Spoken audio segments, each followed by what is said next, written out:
Hi there, and welcome to another episode of Kev's Defender Project. Today's episode is the second part of the engine rebuild. So in the first part, we took the engine out of the Land Rover, and in this part, we're going to be stripping it all down, replacing anything that needs replacing, giving everything a once-over, making sure everything's good, and then the block itself is going off to a chemical dip company to get cleaned.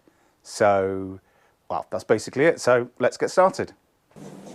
Okay, so I've taken off some of the simple bits, the pieces you can see here that just need unbolting, and so I'm ready to go. Now, the reason I've stopped here is because the rocker arms, the push rods and the tappets all bed in together as they're running, so you really want to keep them in the same order. And so for that, I've made myself a nice little piece of cardboard. You can see it says near side front. So as I'm pulling the push rods out, so I'm just checking, you can see, as I'm taking the push rods out, I'm putting them into this piece of card so that I know what order they go back in. And I'm going to need to do the same for the tappets. So I'm going to create I think I've got one from when I did the other engine. I drilled some holes in a piece of wood that are the size of the tappet so that I can put them in the right order and make sure I put them back together in the same fashion. So I'm just going to go and do this.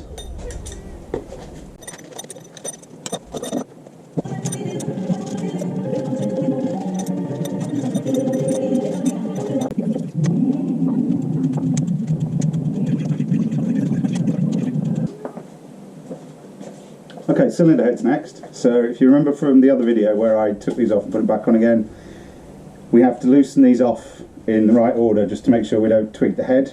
So I'm going to go and refer to my diagram and then undo these slowly until they're loose, and then we'll take them off.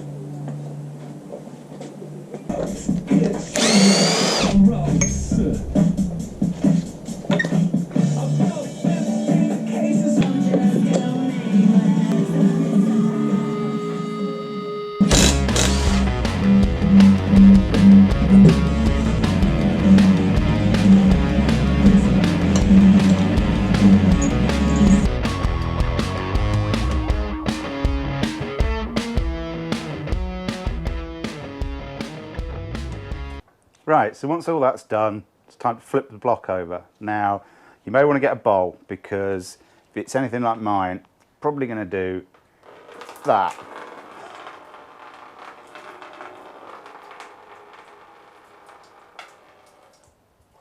Oh, you might actually want two bowls, because it's going to do it at that side as well. Oops. Oh well. Right.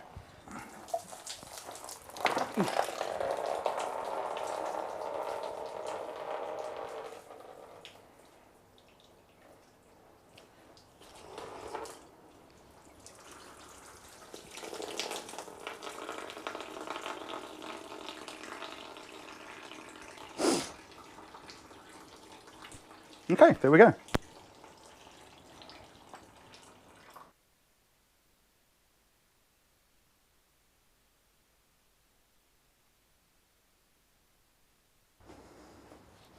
Now the easiest way to remember which way around the Conrod and the cap go is the cap has this little lump on it there, and the Conrod has a little dot on it there. So they go together like that, and that is pointing towards the front.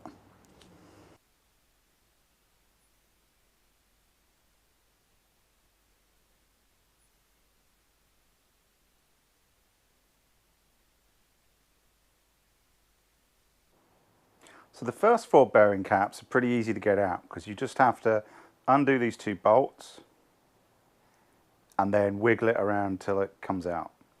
But this one here at the back is a bit different, because I don't know if you can see just here, there are actually oil seals. So it's kind of wedged in a little bit. So what you need to do is put these two sump bolts back in, and using two big spanners, just lever it out. And finally, we can just lift out the crankshaft. And there you have it. The engine's all in pieces, waiting to be looked at, and we can see what needs replacing, and it's just the block that needs to be sent off to be cleaned. Oh wait, it's all in one piece again. Yeah, I got super busy after I'd taken it all apart, so I didn't get time to do the start and the end bits for the video, which is why I'm doing them now. So in the meantime, I've actually put the whole thing back together and videoed all that. So the next episode, part 3, is where we'll be looking at putting everything back together. So please come back and join me in the next episode. If you like what I'm doing, please subscribe, share, like, tell other people. And I look forward to seeing you on the next episode.